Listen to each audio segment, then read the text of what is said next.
Hey, how's it going? Okay. Mozzie from the Nerdy Basement. Rick. Nice to meet you.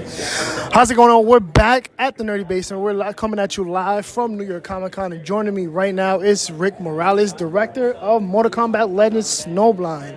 Rick, how's it going for you? How's New York Comic Con going? The release of Mortal Kombat is coming up. 30th anniversary. Tell me all about it.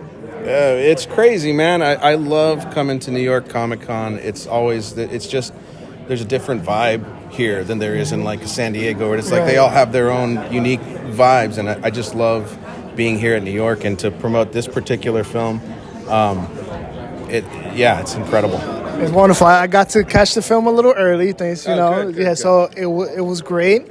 I've seen the other two. There's a lot of action, a lot of blood, a lot of gore here. So tell me about upping the ante this time around with this movie. And even though you're focusing on a different character, Kenshi, we're not really focusing on Sub-Zero and Scorpion as much, but talk to us about that. Well, so, when you're making a Mortal Kombat film, I feel that, one of the essential ingredients to it is the over-the-top violence and the gore and all that. And so that has to be there to some degree. With this film, I wanted to play with how that was portrayed. And really, it was more about the pacing of the film. Right. A lot of times, in the other films, it's like it starts and there's fight scenes throughout, and we have action throughout, but there's an explosion of violence at the beginning, really intense, and then there's some stuff that happens in the middle, but it's not really until the end when Sub-Zero says, "I'm coming back," that it gets really goes dialed up, And that's when, like, I remember working with the storyboard artist on that. This is a really great action adventure guy, Adam Van Wyck, and tons of experience, and he's fantastic. And he did his first rough pass of boards, and I remember it's the first time he'd worked on Mortal Kombat, and I was like, we had this whole thing was done during COVID, so we were it's all Zoom calls and stuff like that. We were all working from home, and so I'm on Zoom with him, and I'm like, no, you gotta rip this guy's face off. You gotta do like this, like, and he's like, I can do that. I'm like, you can do that. Like, go as far as you can with it. And then I got the next pass of the boards, and it was like, whoa, dude! Like, well, we gotta pull it back a little bit, okay?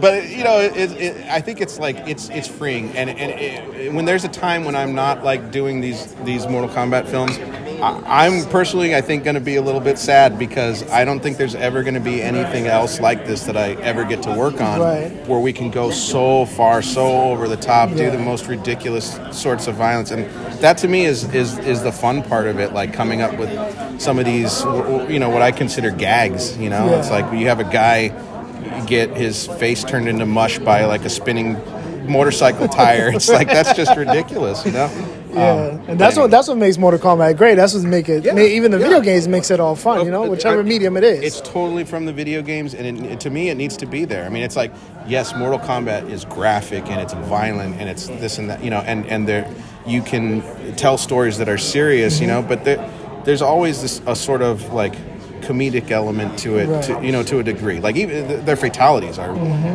Some of them get really ridiculous, and to the point where you laugh at it, because if it wasn't that, oh my God, it'd be so heavy. Exactly. Yeah, you don't want to add that heaviness to something that's at its core that's meant to be essentially fun, something to kind of kick back and enjoy for the most part.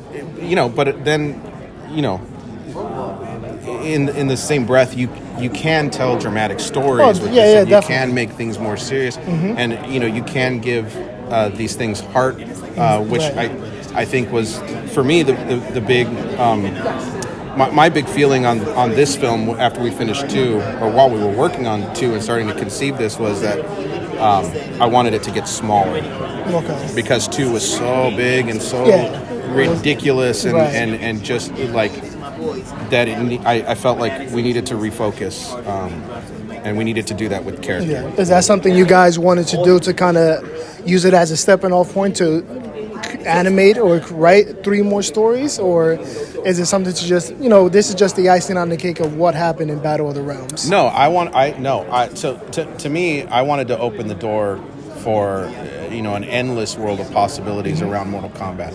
I don't want, in my head, personally, I don't want Mortal Kombat to ever be this thing where like it has to be this certain way. Right. There are certain things that are essential ingredients to it, but story-wise, it doesn't always have to be tied to the tournament. It doesn't always have to be about, you know, the realms being conquered by Shao Kahn or whatever. Like you can focus in on a portion of it and tell Sub-Zero's story or tell Kenshi's story without it being so grandiose, you know? Right, exactly. And so that was my thing here is like, let's push the door open a little bit to open the world, and then going forward, if we do more of these, there's an open canvas to paint. Awesome. For the final question, I gotta ask: did you leave the door open to actually get Shaggy as an actual combatant in Mortal Kombat? If we need it at this point. You know what? That was we did that little opening to Battle for the Realms, and it was like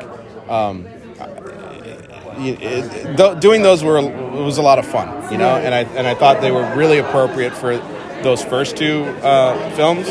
But for this one, you'll see like even the WB logo that we start with is it's very different, and that was intentionally meant to like set the vibe of this film right off the bat. Yeah, definitely. Yeah, I appreciate all the time you're giving me today, Rick. The film was great. I hope fans get to enjoy it.